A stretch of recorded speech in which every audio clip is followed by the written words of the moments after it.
And then as far as like new franchisees and development, we've really like our process. It's amazing. Like franchise development process should never stay the same year over year. It Right. should change every single year. Right. Like if you're like listening to this and you're a new franchisor, like whatever you started with 3 years ago, not that it's going to look completely different, but it should definitely look different. Um, you know, what we learned is you start to understand what franchisees are having success in your system. You start to better understand which KPIs drive the business the furthest, and then you need to provide solid education around what makes you successful. So Mm. our development process is really turning into more of like an education process. Welcome to the Franchise Founders Podcast. We are on a mission to help aspiring entrepreneurs just like you take action through franchise ownership, allowing you to obtain more financial freedom, time with family, and ultimately a business that can run on its own without you. So thanks for tuning in to the show today. We've got a very special guest, Ben Woodruff, co-CEO of Woops Macaroon. Ben has become a friend of mine, fellow New York City franchise professional and executive and entrepreneur. And what we're going to be getting into in this show is, lessons learned along the way, war stories of COVID and development and operations in franchising. Ben comes from a tremendous background in franchising. He started, like me, in lead generation, went from a lead generation company into starting his own lead generation consultancy business, and then eventually CEO of originally one of his clients. He became the CEO, and we're going to be getting into what makes a great development director, how to overcome if your brand was something that had challenges. Everyone had challenges during COVID, but if you had significant challenges or even had closures because of COVID, what to do now, how to talk to candidates about that, and what your brand could be doing.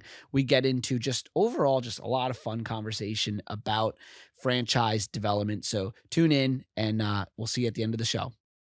Your host here, Dan Claps, with a special guest and friend of mine, Ben Woodruff, CEO of Woops, Macarons Gifting. How you doing, Ben? Good, man. What's up? Hopefully I said that properly. I know there's different ways to say macaroon. It's all good. The technical pronunciation is macaron, but macaroon is very well accepted in the States for sure. So where did it start? Uh, Overseas, France. We actually manufacture in Belgium, but it's a European product that's become wildly popular here in the States, and we are fortunate to be the largest retailer of French macaroons in the U.S. right now, and continue to grow our brand. So we're pretty pumped. Awesome. Well, you have like a pretty extensive background in franchising though before this brand. Do you want to maybe just start with how you got into franchising? Sure. Yeah, absolutely. So going back a little bit earlier in my career, started in finance, have a finance degree in undergrad, was in banking industry for a little while, decided I didn't want to be a finance guy my whole life, which is ironic because I want to be a finance guy now.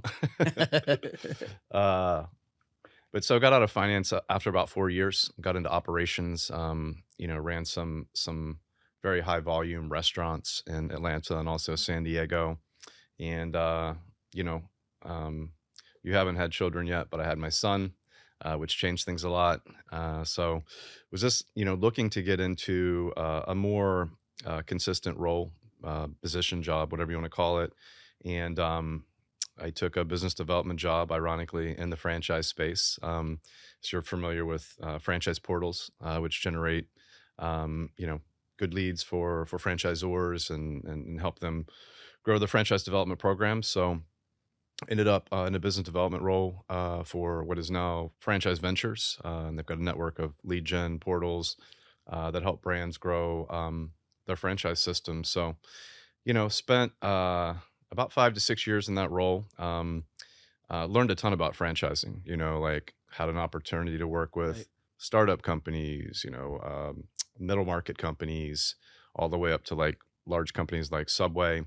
And you as a lead provider, especially with younger brands, Mm. you end up kind of in a consulting role, like teaching them Yeah. how to do franchise development. Yeah. So I did this over and over and over, kind of in my role. And like you and I travel and do a lot of the conferences and franchise development and leadership. And so it was like organically attending all these events Mm, and learning more and more and more. mm, And I the stubborn side of me decided, like, um, I can do this myself. So mm, left my job, started a small consulting group, and specializing in franchise development, mm. and took on a few clients. And Woops was one of my first clients. And speed things up a bit here, but we built the recruitment process correctly. We built the digital platforms correctly. We built the lead gen correctly, just because fortunately I had that background, Mm. right? So we took a great young brand, exciting New York City based brand, in the gifting and French macaron space, and we grew it to 52 locations in about 3 years, which is not super common, in the space, as you know. Yeah. Uh, Probably leveraging your background and knowledge, partnered with a great brand as well. yeah, definitely a combination of both. Yeah. A great brand, great partners at the brand, great product, great just visuals of the brand and design. And then you pair that with like great marketing systems, good sales process, good unit economics, which is ultimately the most important thing in franchising, Right. successful locations, and you're able to grow quick. So awesome story. Thank you. If you're in, if you're in development, you know that awarding franchises is no easy feat, and that amount of growth in such a short period of time is something to really attest to your background, skill set, and the power of the brand. But let's just go back for a moment for anyone that's listening to this show that maybe doesn't know franchise vendors. Could you just define like what really a portal is, what franchise ventures is, and some of their lead gen that you were exposed to? Yeah, so Franchise Ventures is a network of franchise lead generation websites. Mm, So their sole purpose is to optimize a group of traffic or potential buyers of franchises, and then they host ads on their network. And in the reality, like they've consolidated a bit, but I think maybe 6 to 8 websites now. mm, So they control I don't know the exact percentage, but a decent chunk of the traffic on the internet looking for franchises, just in right. reality. So they leverage that traffic to run advertisements, to promote franchise opportunities, which ultimately through information forms convert into leads, which are ultimately instantly pretty much transferred to the franchisor or franchise development person at the respective brand, um, or directly to their email, or many times integrated into their CRM system and right into the franchise development sales process. It's interesting because like people say a lot of times if they call it portals, and portals is a giant blanket statement of lead gen for anyone in development. But Sure, sure. there's only so many people Googling how do I buy a franchise or what's a profitable franchise. And with this company, it sounds like to me they've got a large market share of that internet real estate for that specific search.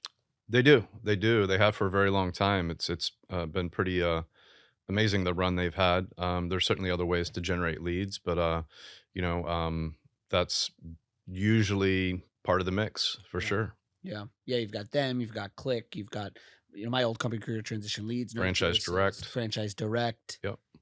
Franchise Direct is not part of, They are not. They are separate. And there's Franchise Help, I believe, also, who's yeah, based here. Um, Franchise Helps based in New York. I Yeah. believe they're based in New York. Yeah. And then there's Fifth Avenue and Yep. Executive. Yep. And then I think there's a few other that come here and there, but I think those are the foundational lead gen. Hopefully I'm not missing anybody if they're listening. That's most of them. I'm sure we're missing one or two, but Yeah. Yeah. Those are the ones you see at all the shows. yeah. Yeah. So it's interesting.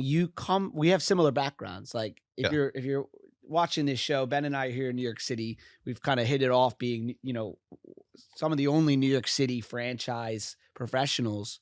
But what I see in our conversations there's always been is Ben has kind of gone down a path that I'm embarking on, really starting. And Sure. so because you were in lead gen, just to summarize, you're in lead gen, you learned a lot, you end up going on your own, start doing your own consultancy work in lead gen and Right. development. And then back then, Woops is a client of yours before now running the company. Correct. Co-running Yeah. the company. Yeah. Okay. Very interesting. So at one point, where do you decide that it's time to leave the consultancy and just jump in with Whoops? Oh man, that's a great question. I'm trying to think the exact year, but it was so we started our partnership in 15. Mm.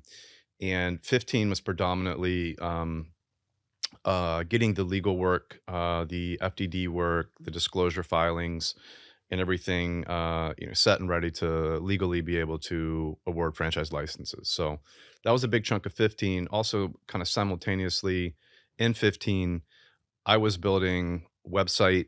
I was building lead gen systems. Mhm. I was building franchise sales process, and also learning a little bit because conceptually I knew how to do all that, but I never executed it.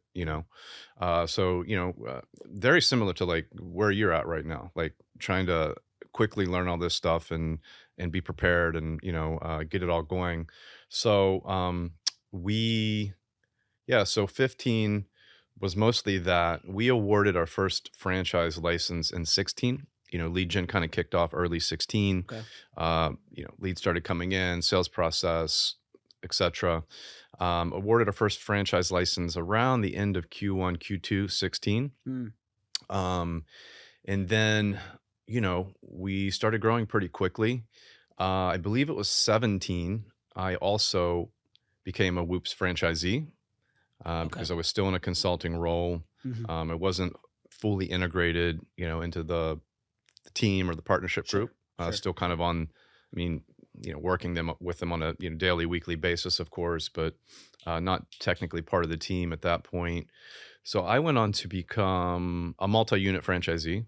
I ended up opening 3 locations in about a year time.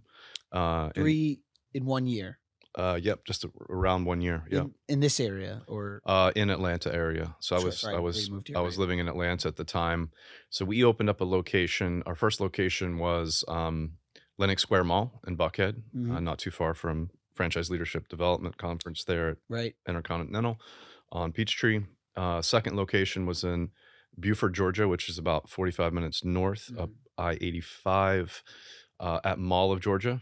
Mm. And then, which I don't necessarily recommend opening franchises this fast and this far apart. Yeah. So this is just like some, franchisee knowledge we'll bump on here in the development podcast. Open another location further up 85 in Greenville, South Carolina, Mm. Haywood Mall. So was, owning, operating those locations, and then, still handling the development stuff on the corporate level. Yeah. And we were, was also on the ops team too. So we were opening, like we were flying to open locations as well. So At this point, you're 7 days a week, opening yeah, locations, yeah, it selling was locations, 7 days a running week. your own locations. Yeah, it was 7 days a week. It was very taxing, to be honest with you. Well, it's interesting. Like, something I've learned about you is, you are a true entrepreneur in my eyes, and I see you still to some degree on that 7-day. Obviously you balance your family and life, but Yeah. you're always thinking and growing. And we're here today on a hence my casualness. We're here on a Sunday recording this, and I knew you'd be available. Not that you'd be available. I knew you'd be willing to maybe jump in here on a weekend because Oh yeah, for sure. you're always kind of on the. This is great. This is like the best time for me, Yeah. because it's like, Yeah. all the other chaos is going on. So I would prefer to do it at this time, I'm about to block a rolling Sunday morning Yeah. podcast slot here. Yeah. Yeah. No, yeah, for sure. So, just getting back. So things were getting a little crazy, to be honest with you, because we were like, we'd sell a location and we'd like, we'd like literally, man, like we were doing franchise development calls like in hallways of malls, like while we were opening locations. Headset in while you're 100%. Like Wow. like walk out, take a call, walk through like the hallways of the inside of the mall, Yeah. do a dev call for 45 minutes, Yeah. come back in, finish up, finishing, setting up the kiosk and helping train the franchisee. And so it was a pretty wild, I mean, 50 locations in 3 years with all this going on was pretty wild 3 years. I mean, it was fun. It was exciting, but it was wild. It's funny, like as you're saying it, like if you're listening and not watching the show, like what I see is you just lighting up about that time, like that, like the war room you were in, Yeah. just making it happen. Yeah. Yeah. We were making it happen. Total bootstrapping. I mean, just total bootstrapping. Um, so as things, so I guess we're getting into like, like 18. I don't know exactly what quarter, but, um, uh, it was getting a little intense, right? Trying to manage the locations, Yeah. try and, grow this brand. And, so, met with the partners. I just said, listen, I'm interested in being here in a broader capacity, in a more long-term capacity. Decided to transact on my locations and sell the ones I had on the franchisee side of the fence, just to get, some of that off my plate. So I was able to successfully get out of those, and sell to a franchisee, that we brought in, which Okay. is great. Um, and then, I said, I want to be here, but I don't want to work for you guys, you know. And so we worked together to create an operating agreement. Mhm. I invested money also in the brand as well. Simultaneously, I believed in what we were doing and in the future. So we structured an operating agreement for 18, 19. Was mostly VP of development and operations for the Mhm. brand, and part of the partnership owner group. And 2020 we hit the COVID monster. So before we get into the COVID monster, because this is an amazing story from where at 2020 to now 2023 Yeah. early in. Before we get into that, I just so you're I just want to understand this better. So you're talking to franchisees, and when you're talking to a candidate and they're in the development process, you're able to say like, look, like I live and breathe this brand. I'm you're talking to me right now. I'm in the mall. Yeah. I'm a franchisee, not only the sales Yeah. development person. Yeah. And then they would you award 50 52. 52 units in 3 years, end up exiting successfully from the units you have so you can focus on the brand more, partner, put some cash in, become a partner in the corporate business, Correct. lead development, and usher the growth into into 20. And now we're at the COVID monster. Yeah. Okay. In a retail mall driven business Yep. with 52, are most of your franchisees at that time, are they multi-unit? Are they one, two? What? The majority were multi-unit. Okay, I so think maybe, over. I think this may not be exactly correct, but it's very close. 60% were multi-unit. okay, so assuming maybe like 30 franchisees or Yeah. 25 or so Yeah. franchisees. That Correct. sound about right? Correct. Okay, 25 franchisees, still young in the business. COVID hits. What happens? So let me say one thing before we get into COVID. You just made me think of something. For franchise development people, I will tell you, I think some of the best are people that come from operations, which Mm, may seem counterintuitive mm, because you think of the development guy as the classic, sales guy, and the ops guy as the technical guy in the ground. But when you're in, doesn't matter what sales you're in, like you have to know your shit, you know. yeah. And when you are in operations and you go into development, you know your shit because Mm, you've been there, and learned it and tasted it, and the good, the bad, and the ugly, right? So it's an interesting thing. Not that you can't successfully grow and open new units without having operations experience, but it does what you said is 100% correct. It lends an extraordinary amount of credibility, mm, being like, I know exactly how to run this and how the point of sale system works. I know how to, whatever, grow my B2B business. I've been there, I've done it. And it's an instant, I think advantage as you enter a recruitment conversation with a candidate. I think you're spot on. I mean, when I was at Career Transition Leads, a lot of my time would be spent talking to a potential franchise candidate, someone who's Yeah.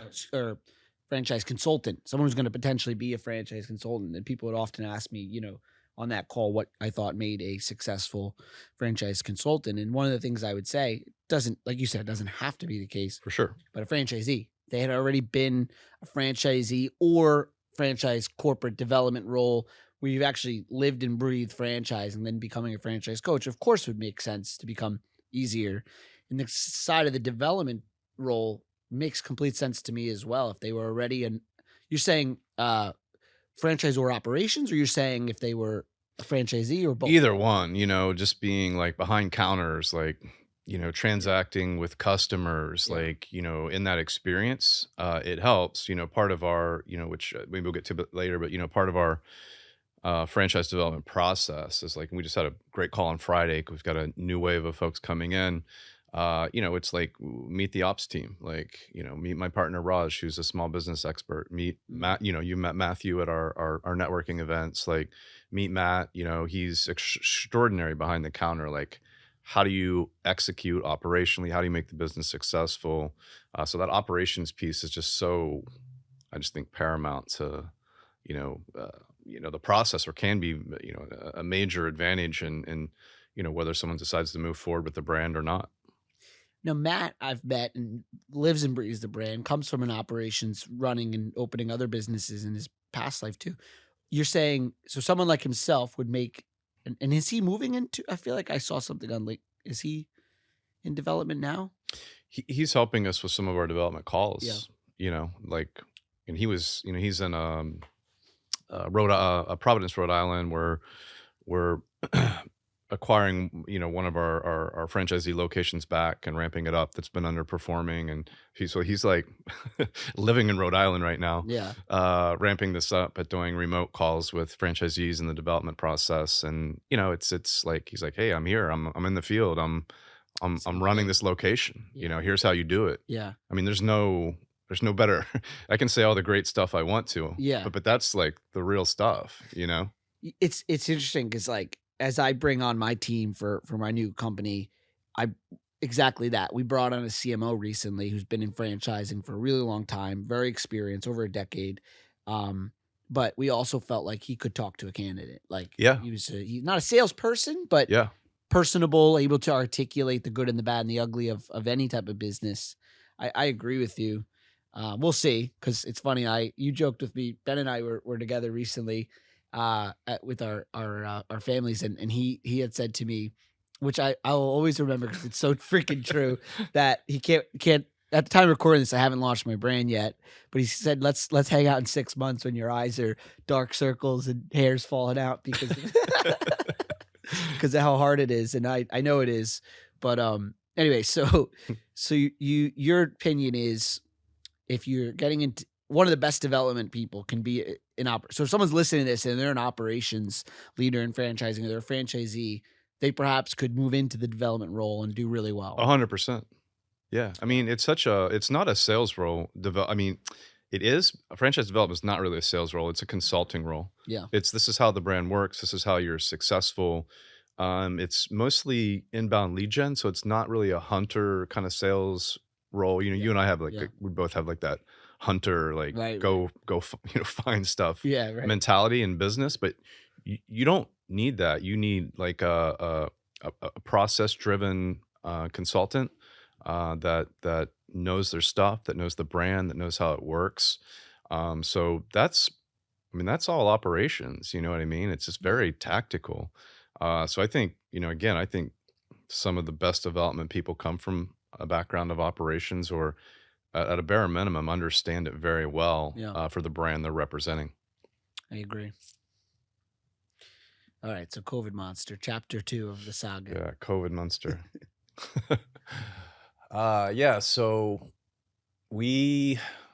So March 2022, I land back in Atlanta from a flight. I was traveling with my son.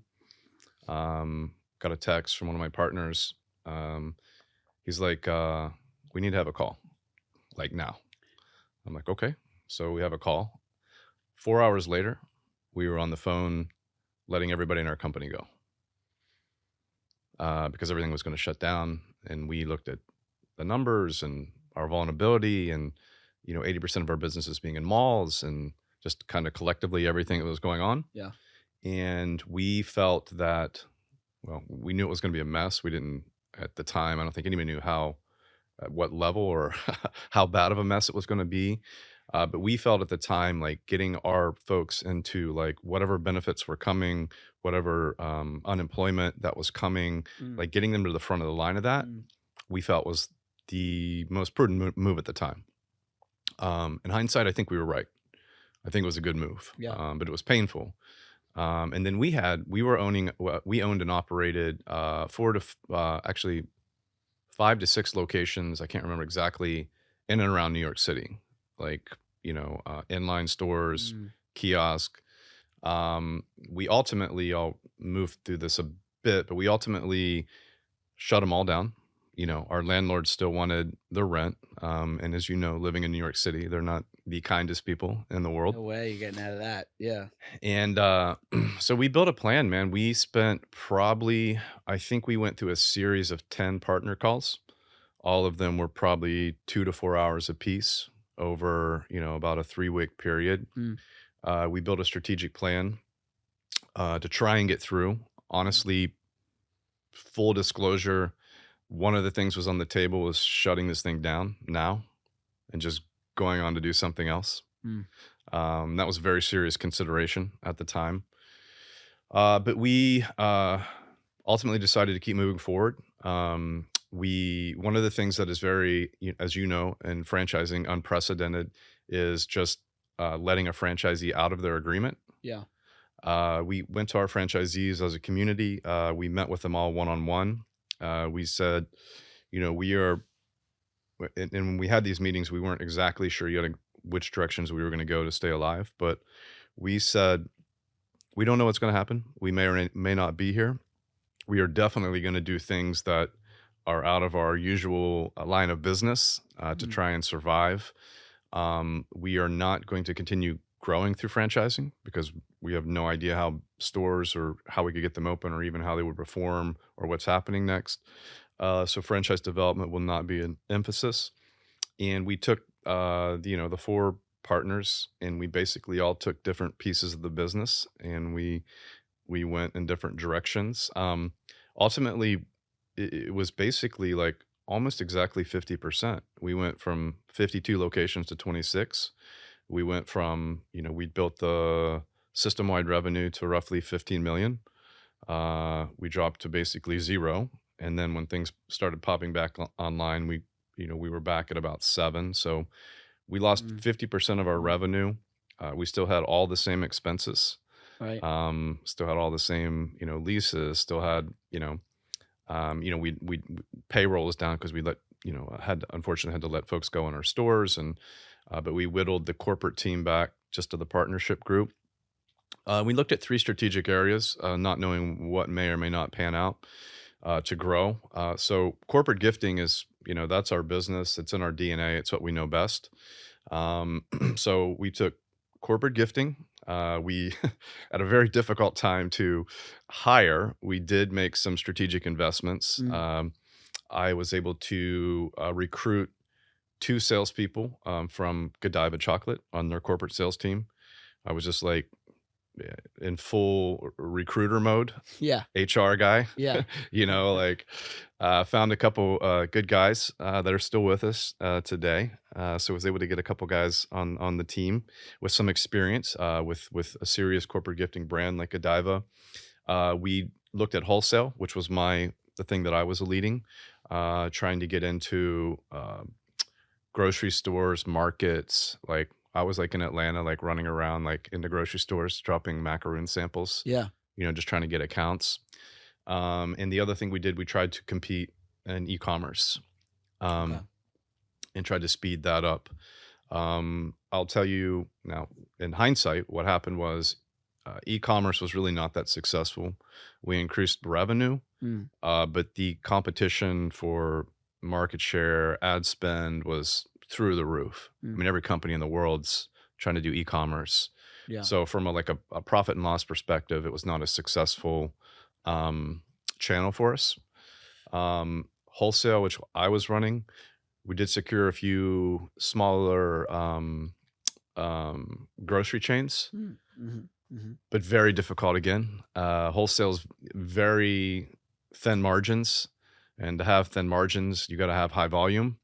And even if you do land a big account, you got to have capital to Yeah. fund the inventory. Yeah. Right. It's just like Yeah. wasn't successful for us either. At the end of the day, I mean, we increased revenue in that area, but it's definitely not what saved us. But corporate gifting was what ultimately got us through. We landed, we landed a couple pretty large accounts that we still have today that we're still servicing. Mm. And we were all selling corporate gifting. So one of the verticals that kind of arose out of COVID, it was there before, but it was on steroids, was like employee gifting because everybody's working from home and, Mm. trying to keep Yeah. morale up Right. and, Right. the lockdowns and all the, the garbage that came with that. So we did like a ton of like, drop shipping gifts to employees, like for tech companies and finance companies. So when you talk corporate gifting, we're talking about an ability to land an account with a corporation that wants to do gifting Right. and use Whoops as the product that they provide as the gift. Correct. You took that, what saved that revenue stream that you identified and created and ended up inevitably saving the company through COVID. Correct. I'm assuming is now passed on to franchisees that can do that in their business. They can absolutely do it in their business.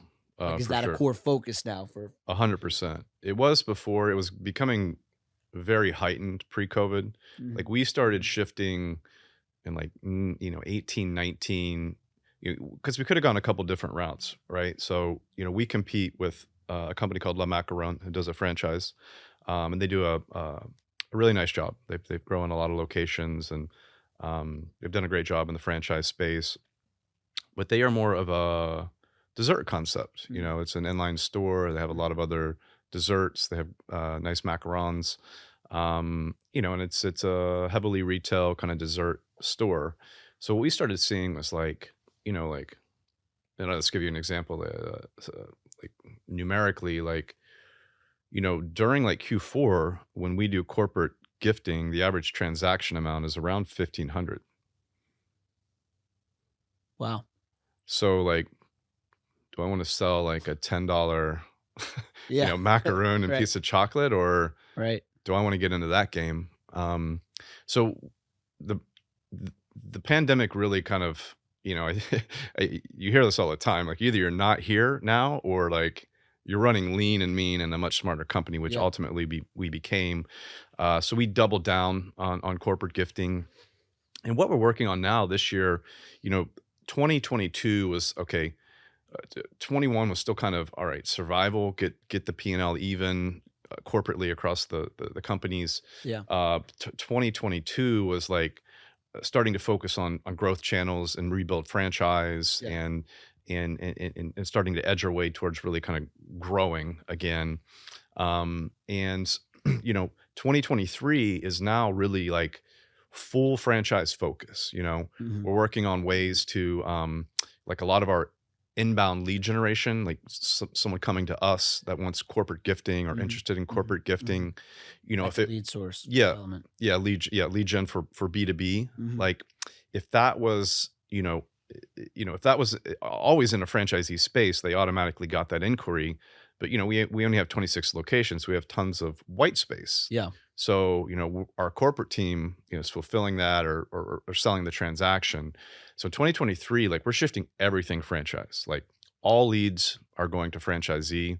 All of our sales efforts are focused on franchise development Oh, I and see. opening locations, and everything this year is about accelerating even further unit economics, ensuring the success of our franchisees, and growing the system. So you're taking what inevitably saved your company, the corporate gifting that you built a system around, a Right. playbook around, Yep. that you now are taking that infrastructure and using it as a value proposition to provide to your franchisees. Yep. And the new franchisees that you bring in 2023 and beyond have that national account creation, if you will, Yep. that's getting passed on. Correct. So in this now that we've like it's 2023, we're out of the COVID. Like, because what I've learned about you, Ben, is like what makes you a great CEO is the fact that one, I find that you don't hold back anything. Like you say how it is. Like Yeah, you mentioned with franchisees, like this is the reality. These are the facts of what we can do. We're allowing you out of your agreements because that's the compassionate right thing to do. for sure. And you knew that like through this you'd be able to move on eventually. If you did the right thing, you'd be able to move on eventually and go forward. So I guess my major question in the development side, if someone's listening to this and they were in a brand, let's say they're a franchise development director and they're in a brand that also was not quote unquote COVID proof, and now they're back up and awarding units. What is your advice to someone on how you handle that question? So I'm a candidate and I say to you, like, I love this business. Obviously things are great again, but what are you going to do if there's another COVID or another pandemic? Yeah. How do you, and to the fact that you lost stores, how do you answer that question from a development standpoint? Yeah, no, it's a good question. I tell them the same thing I just told you, just very bluntly. Like, Yeah. this is what happened. Like, can't change it. It is what it is. I don't know about the next pandemic or, you know, Russia, Ukraine. I don't know. Like, the reality is, like, you got to take some risk if you're gonna be in business. These are like, in my assessment, and I could be wrong, and I hope I'm not, but these are once in a lifetime kind of events, right? But the Yeah. one thing I can tell them is like, just very honestly, like we saved our company with corporate gifting. Yeah. So, I feel very bullish on whatever's coming, Yeah. and at some point if you want to be a business owner or an entrepreneur or whatever you're talking to me, you got to take some risk. If we were able to pull this thing out of the depths of despair through corporate gifting, Yeah. imagine what we could do if we had to. Now we've got, or like you would just go and lean into that even more. Harder. Yeah. Double down. And I also think that what you've shown to a franchisee that you can articulate, and anyone can articulate if they're a development director or consultant is, look, this is what you've shown, and this is what I hear, an ability. Forget about COVID, because there could be COVID, there could be Amazon makes a change, there could be regulation, Inflation, Yeah. recession, all the whatever. yeah. But you, as a leadership team, have the ability to be nimble, buckle down, and pivot. Yeah. And so a franchisee can know that they're investing in a leadership team that could do that again in any circumstance unforeseen. I feel as confident as ever about our Yeah. leadership team and our brand. I mean, ever. You guys been like to war, and you're like To that war. now. Yeah. We're like, we don't even give a shit anymore. Like, what? Bring it. You know what I Yeah, mean? Like, yeah, right. like, I saw this quote that I really I'm gonna probably screw it up, but like I feel the same way. Like I've been through some stuff in 2022, and what I've learned about myself is that if you put me in that corner over there and there's no way out, like I thrive in that environment. I don't want to be there. But Yeah. if you put me there, I'll something inside me will come out. And so there's this saying, like when you face a problem, like, and you're a buffalo, so you ever heard this? You got cows, yeah. you got buffaloes. Yeah. For anyone that's never heard it, basically cows and buffalo can sense like when a storm is coming. They can intuitively sense that it's coming. And so cows will actually start to run away from the storm, and they'll run and they'll run. And as they're running, the storm just catches up with them. And because they're running with it, they just get rained on and stormed on longer. Whereas a buffalo who senses the storm, and even though it's scary, they run towards the storm, into the storm. And what happens is, yes, at first it's scary to run through a storm, but as they continue forward, they actually pass the storm and they get to enjoy the benefits of the storm, which is, more grass and rain Yeah. and more food or whatever it is. And so in your case, like you're ready, bring it. Like you'll run into the storm if it ever For sure. happened again. Yeah. So what is the 2023, like now COVID's behind you and you're a buffalo. Yeah. What's the plan? It's all franchise. Everything that we can do to improve unit economics, whether it's inbound lead gen, whether it's more support for our franchisees. We in 2022, we launched, websites for our franchisees, that ordering websites, a technology platform called Mobi, that, integrates into our brand website. So we saw a nice shift of like sales, more a higher sales percentage going to like local pickup, local delivery through the franchisee sites. We're basically ratcheting back heavily kind of the national brand marketing. So we're taking like all of our team, like our graphic designers, our content copywriters, our content curation folks, and it's all going to be focused on local, driving more traffic to Mm. local websites, Mhm. driving more B2B leads to franchisees. So that's like kind of the shift in the game plan on with existing franchisees. Yeah. And then as far as like new franchisees and development, we've really like our process. It's amazing. Like franchise development process should never stay the same year over year. It Right. should change every single year. Right. Like if you're like listening to this and you're a new franchisor, like whatever you started with 3 years ago, not that it's going to look completely different, but it should definitely look different. Um, you know, what we learned is you start to understand what franchisees are having success in your system. You start to better understand which KPIs drive the business the furthest, and then you need to provide solid education around what makes you successful. So our development process is really turning into more of like an education process, you know. Right. And then one of the things we learned, and I don't think I'm any genius or anything, but I haven't heard a lot of this in franchising. But our business is roughly $100,000 investment. So that just organically, and it's not going to change, it lends itself to a lot of first time business owners. So someone that's never run a business. Mhm. So, you Mhm. see all these classic things. There's someone that comes from corporate America. I hate my job. I want to be independent. I want to control my schedule. Right. All of these things you hear over and over again. But Sally from whatever the corporate marketing team that she's worked on for 20 years probably crushes marketing, right?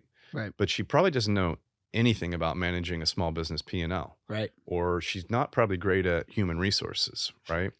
So we in 2022, I formed a partnership with Action Coach, which is also a franchise system. And so we basically took Action Coach's 90-day business coaching program Mm. and integrated our KPIs into it. So it's their program. It can work for any small business.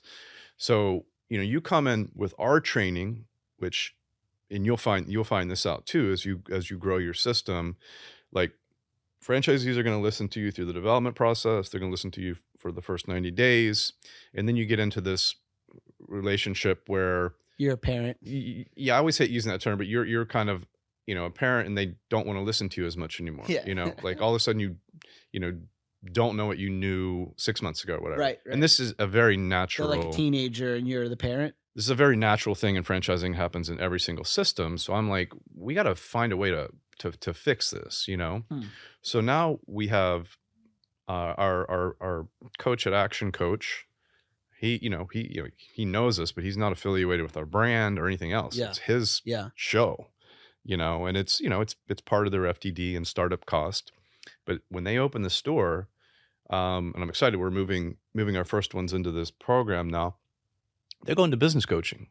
Like he's going to emphasize the KPIs that drive the business for our business, Yeah. which every business has, doesn't matter what it is.